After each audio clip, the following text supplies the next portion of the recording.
नमस्कार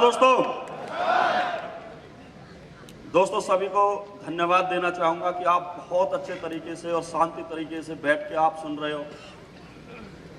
बहुत लंबे टाइम तक आपने बैठ के सुना है और बहुत शांति बनाए रखे हो। मैंने आज तक ऐसा शो, मैं पिछले 7-8 साल से नेटवर्क मार्केटिंग में हूं, लेकिन बहुत बड़ी बड़ी कंपनियों के शो देखे और जिस कंपनी में मैं पिछली बार था उस कंपनी के भी शो देखे, लेकिन जो आज का शो है ये हिंदुस्तान में ऐसी कोई कंपनी ऐसा शो कभी नहीं कर पाएगी, कभी भी नहीं कर पाएगी। मैं ये देख के दंग हूं कि एक भी आदमी हिल नहीं रहा है, एक भी आदमी अपनी नजरें नहीं हटा रहा है, कोई मूवमेंट नहीं कर रहा है। पता नहीं कौन सी उम्मीद लगा के आप बैठे हो कि आज हमें पता नहीं क्या मिलने वाला है। तो मैं आपको यकीन दिला देता हूं, इस शो के जाने के बाद यहां पर बैठे हर शख्स की जिंदगी में बहुत बड़ा बदलाव आने वाला है। मेरा नाम भीषम चौहान और एक छोटे से गांव का मैं रहने वाला हूं। सभी जितने भी लीडर आए सभी गांव से ही बिलोंग करते हैं और यहां पर 90% लोग जितने भी बैठे हैं वो भी गांव से ही बिलोंग करते हैं। हर किसी के पीछे कोई ना कोई दुख भरी कहानी है, मेरे पीछे कोई दुख भरी कहानी नहीं थी। मैं कंफर्ट जोन में जीने वाला बंदा था, मैं हर पल का मजा लेने वाला बंदा था। ना मुझे गरीबी से मतलब था, ना अमीरी से मतलब था, मुझे जो पल मिल जाए उसी में ही मजा लेने वाला बंदा था। मैं किसी की कोई रेस्पेक्ट नहीं करता था, कोई इज्जत नहीं करता था, बातें करने का मेरे अंदर कोई ढंग नहीं था, गाली गलौज देके मैं बातें करता था। जिस दिन मेरे सामने मेरे गुरु आए, मुझे नेटवर्क मार्केटिंग का प्लान बताया, प्लान तो पहले ही देख लिया था, लेकिन जब मुझे समझ में नहीं आया तो मैंने सोचा एक बार देख के आता हूं ये होता क्या है। डियर फ्रेंड, जब मैंने देखा एक आर्मी मैन 200 लोगों को ट्रेनिंग दे रहा है, 200 लोगों को ट्रेनिंग दे रहा है, उस ट्रेनिंग में 100 से ज्यादा लोग रो रहे हैं, 100 से ज्यादा लोग कमिटमेंट कर रहे हैं, वादा कर रहे हैं सर आपके साथ है। दोस्तों मैं दंग रह गया, मैं पढ़ा लिखा आदमी दंग रह गया। मैंने पहले सोचता था यहां तो 10वीं 12वीं पास अनपढ़ लोग ये बिजनेस करते होंगे, लेकिन जब मैंने उस आर्मी मैन को देखा कि वो इस तरीके से लोगों को से बात कर रहा है, लोगों की जिंदगी बदलने की बात कर रहा है, तो दोस्तों मुझे पता चला वो हमारे गुरु संजीव सर है। मैं पूरी नेटवर्क मार्केटिंग में दुनिया में अगर किसी एक आदमी से इंप्रेस हुआ हूं, किसी एक आदमी के पीछे पागल हूं, तो सिर्फ वो एक ही आदमी है, मेरे गुरु संजीव सर। मैं पूरी दुनिया जीत सकता हूं, पूरी दुनिया में झंडा लहरा सकता हूं, लेकिन संजीव सर को कभी नहीं जीत सकता। मैं जब भी इनसे मिलता हूं, मेरा मैंने जब स्टूडेंट लाइफ में ये बिजनेस शुरू कर दिया था, कुछ पैसे आए एंजॉय किया, फिर कुछ पैसे आए फिर एंजॉय किया, काम कम और पैसे ज्यादा जेब में होते थे तो मैं काम कम करता था, नेटवर्क मार्केटिंग को समझ ही नहीं पाया। एसएलपीएस में आया, एसएलपीएस में काम किया, सर ने बोला बेटा तू एक काम कर, बस एक बार कैपिंग लगा दे। मेरे को समझ में आई एक बार कैपिंग लगानी है, तो मैं जब ट्रिपल डायमंड था एक बार मैंने कैपिंग लगा दी। सबसे पहले कंपनी में मैंने कैपिंग लगाई, 150 आईडी मैंने एक वीक में भेजी सर के कहने पे। लेकिन मुझे यह नहीं पता था कि कैपिंग तो हर वीक लगानी पड़ती है। मैंने सोचा इस हफ्ते 1.5 लाख आ गए, अब इनका एंजॉय कर लूं, बाद में फिर काम करूंगा। आप बहुत से लोग ऐसे बैठे होंगे जो काम करते हैं, एक हफ्ते चेक बना और अगले हफ्ते सोचते हैं इस हफ्ते तो 50,000 का चेक बन गया, अब मेरा बिजनेस चलेगा बहुत बढ़िया, अब कोई टेंशन नहीं। सोचते हैं कि नहीं सोचते? लेकिन कुछ दिन बाद वो फिर जीरो का हो जाता है, हो जाता है, हो जाता है। इसका मतलब है तुम्हारी जिंदगी में जरूर कोई सुख नहीं बैठा है, तुम्हारी जिंदगी में जरूर कोई मंत्रा बैठी है।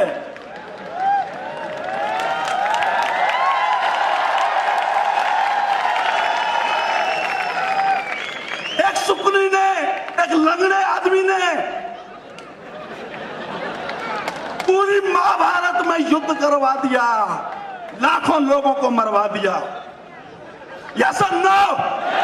तो वो सुकनी तुम्हारी जिंदगी भी खराब कर सकता है। वो बोल सकता है तू ये काम मत कर, बेकार है ये काम, छोड़ दे, कुछ भी नहीं है, ये कंपनी वाले खुद पैसे कमाते हैं, तुम नहीं कमा पाओगे। बोलते कि नहीं बोलते? बोलते हैं। अरे मंत्रा नहीं होती तो भगवान को भी वनवास नहीं मिलता। अब सोचो, जब वे बुरे लोग, बुरी सोच वाले लोग, छोटी सोच वाले लोग भगवान को वनवास दिला सकते हैं, तो हम और तुम क्या चीज है?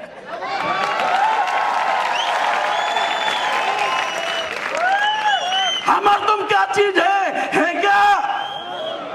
मेरी जिंदगी में भी कुछ लोग ऐसे आए, ऐसे आए, समझ नहीं पाया, बाद में समझ आया, अरे ये तो बुरी संगत है यार। अब मैं काफी देर से यहां बैठा था, करोड़पतियों को देख रहा था, उनकी स्पीच सुन रहा था, लखपतियों को देख रहा था, इतने अच्छे माहौल को देख रहा था, तब समझ में आया यार माहौल तो ये है, संगत तो ये है।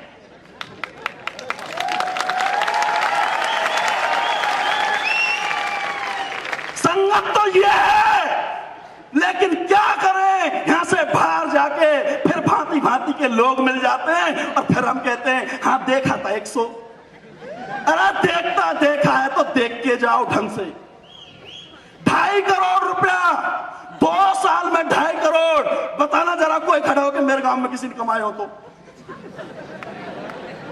बता सकता है कोई? कमाए किसी ने? अरे 2 नंबर का काम करके लूटपाट के भरे कमा लिए हो, लोगों को ठीक करके किसी ने नहीं कमाया।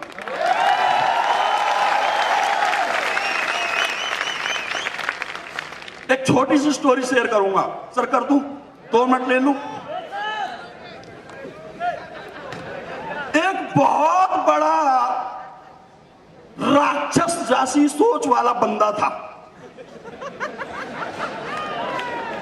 उसने बोला कि भाई मुझे तो अब एक काम करना है, 1000 आदमियों की उंगली काटनी है और उनकी उंगली की माला बना के अपने गले में डाल के घूमूंगा।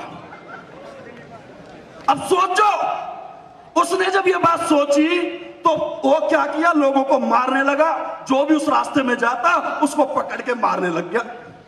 सबको पता चल गया कि भाई एक बंदा है जो लोगों को मार के उनकी उंगली की माला बना के गले में डाल लेता है। अब सब लोग डरने लगे, उस रास्ते पे जाने लगे और उस बंदे का नाम रख दिया उंगली माल। क्या रख दिया? भैया उस रास्ते पे मत जाना, वहां उंगली माल रहता, मार के खा जाता है, उंगलियों की माला बना लेता है। पूरी प्रजा डरने लग गई, समाज डरने लग गया, अब उस रास्ते पे कोई नहीं जाए।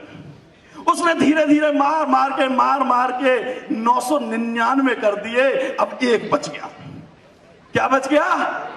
अब तो लोगों ने घर से ही बाहर निकलना बंद कर दिया, कहीं ऐसा ना हो 1000 में मैं हूं। अब तो कोई उस रास्ते पे जाए ही ना, वो बेचारा तड़पता रहे कब कोई आए, कब मैं 1000 बंदों की माला बनाकर पहनूं। अब वो तड़पने लग गया, साल हो गया, 2 साल हो गए। अब एक दिन उस गांव में महात्मा बुद्ध आ जाते हैं और महात्मा बुद्ध से बोला,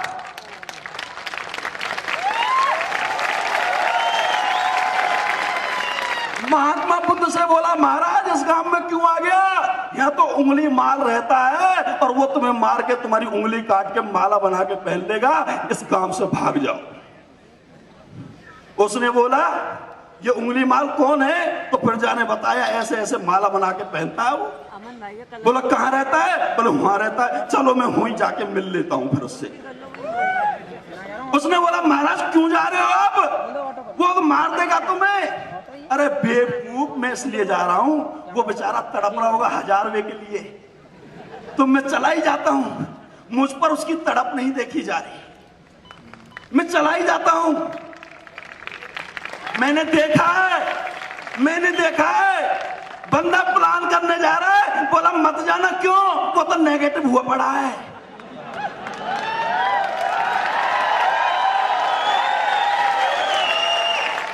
अरे भैया, तुम उसके कहने से रुक गए, उस मंत्रा के कहने से रुक गए। अरे उसकी तड़प तो देखो, वो बेचारा नेगेटिव क्यों, पता तो करो, उसकी तड़प तो खत्म करो। और महात्मा बुद्ध को ये बात समझ में आती थी, वो चला गया। अब चला गया, उंगलीमाल ने देखा दूर से एक आदमी आ रहा है, तो उंगलीमाल ने क्या किया, बोला ये कौन है जो सरफरा मेरी तरफ आ रहा है? सालों बीत के यहां कोई नहीं आया, ये कैसे आ रहा है मेरी तरफ? तो उसके साहस को देख के एक बार तो वो सहम गया। फिर उसने बोला चला आने दे, साले को काटना ही तो है। उसने अपना हथियार लगाया, हथियार में जंग लगा हुआ था, और उसको पहनाने लग गया। अब जैसे ही महात्मा बुद्ध आने लग गया, नजदीक आने लग गया, ऐसे ही उसका मनोबल टूटने लग गया कि जरूर कोई साहसी आदमी होगा जो मेरे बारे में सुनने के बावजूद भी मेरे पास आ रहा है। दो चार लोगों ने बोल दिया वो तो वहां काम करता, नहीं आएगा, वो नहीं आ सकता, वो तो बिल्कुल नेगेटिव है। अरे जाओ तो सही, क्या पता आ ही जाए।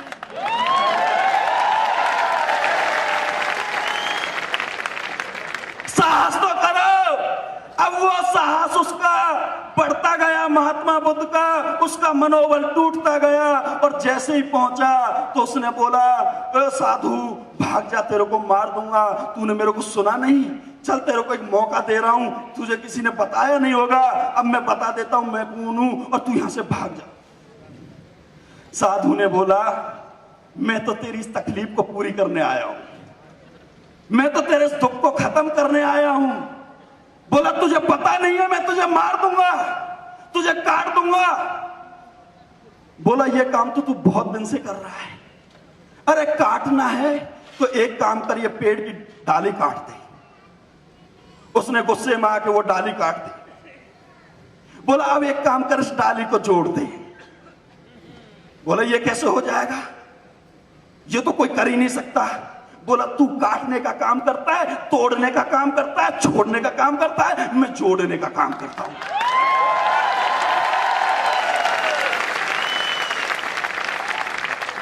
अरे काटना छोड़ना तो दुनिया करती है। आज मैंने ये कंपनी छोड़ दी, मैंने ये काम छोड़ दिया, मैं ये नहीं कर रहा, मैंने उसको तोड़ दिया। अरे जोड़ने का काम करके तो दिखाओ,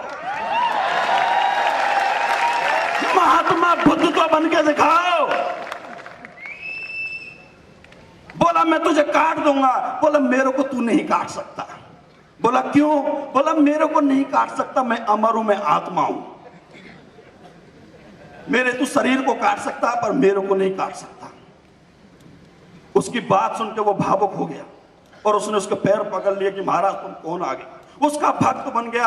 अब तो उसने उसके लिए उसका चेला बन गया और उसके लिए मतलब दिन रात सेवा करने लग गया। एक दिन महात्मा बुद्ध ने कहा मैं थोड़ा सा बीमार हूं, जा मेरे लिए भिक्षा मांग के ले आ प्रजा में से।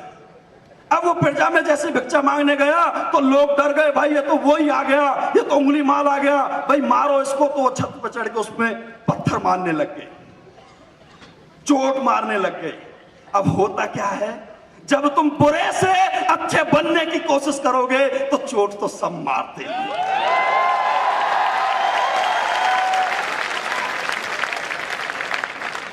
मैंने अच्छा बनने की कोशिश की तो मेरे जो जिनको मैं प्रेमी समझता था अपना, जिनको अपना दोस्त समझता था, वही दुश्मन बन गए। बन तू करोड़पति, कमा तू पैसे, हम कमाने देंगे तेरे को। अड़ गए मेरे सामने, खड़े हो गए, रोज मेरे को इमोशनली मेरा मतलब कि वो एनीहाउ रोज मेरी सोच पे वार करे, मेरे घर वालों पे वार करे, मुझ पे वार करे, और आज भी करते हैं, आज भी छोटे छोटे पत्थर मारते रहते हैं। लेकिन मैंने AWPL पे आके सीखा कि भीषम टूटना नहीं है। सर ने इतना टैलेंट दिया है, जिस दिन से मैं सर से मिला हूं, आप देखते होंगे मेरा प्लान सुनते होंगे सीडी में, क्या उस प्लान को सुनने से तुम्हें ऐसा लगता है कि कोई तुम्हें पैसे ना दे? किसने सुना वो प्लान? हाथ खड़े करें। दिल से सच्चाई से बताना, क्या उस प्लान को सुनने के बाद बंदा पैसा नहीं देगा? क्या जुड़ेंगे नहीं? क्या गुरु से लिया वो टैलेंट टोटली गुरु जी को नकल करता हूं। डायरेक्टर नहीं हूं, बड़ी रैंक पे नहीं हूं, लेकिन जिंदगी भर नकल करता रहूंगा। अब उंगली माल जब पत्थर पड़े तो उसको चोट लगी, खून बहने लग गया, गिर पड़ा। किसी ने जाके बताया कि वहां तो उंगली माल में पत्थर लग रहे, मार लग रही है। तो बुद्ध जो साधु महात्मा थे वो गए और उंगली माल को उठाया, और उनको जब चोटों को देखकर बुद्ध महात्मा ने पूछा कि उंगली माल चोट तो नहीं लगी? तो उंगली माल ने पता क्या बोला? गुरुजी मेरे को चोट नहीं लगी, मैं तो आत्मा हूं। आत्मा को कोई चोट नहीं लगती। यहां मेसम नहीं खड़ा, ये सिर्फ एक बॉडी है। यहां आत्मा खड़ी है, इसको कोई फर्क नहीं पड़ता। अब तो AWPL में आकर काम करके लोगों को ठीक करके, जिस गुरु ने, जहां हम डॉक्टर वकील से डरते थे, आज गुरु के आशीर्वाद से खुद ही डॉक्टर खुद वकील है। आज तो जो MBBS करके आ रहा है, जो MBBS करके आ रहा है, जिससे हमारे बड़े बड़े रिश्तेदार हमें डराते थे, तू क्या करता? मेरा बेटा तो MBBS कर रहा है, तू क्या करता है? तो हमें डर लगता था, हाँ भाई MBBS कर रहा है, करोड़ों रुपया खर्च कर रहा है। लेकिन आज जब वो कहता है मेरा बेटा MBBS कर रहा है, तो मुझे हंसी आती है। मुझे हंसी आती है, क्योंकि वो अपनी जिंदगी में इतने लोगों को ठीक नहीं कर पाएगा जितने हमने अब तक ठीक कर दिया।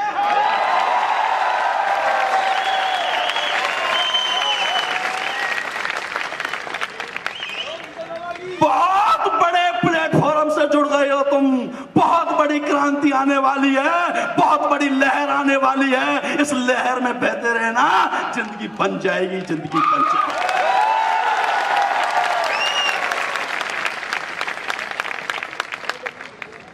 कुणाल यादव जी ने कहा 70 करोड़ अब बेकार लगने लग गए। बोला था, पता क्यों? वो पैसे कुणाल को नहीं चाहिए, कुणाल की जरूरत नहीं है, क्योंकि वो तो आत्मा है।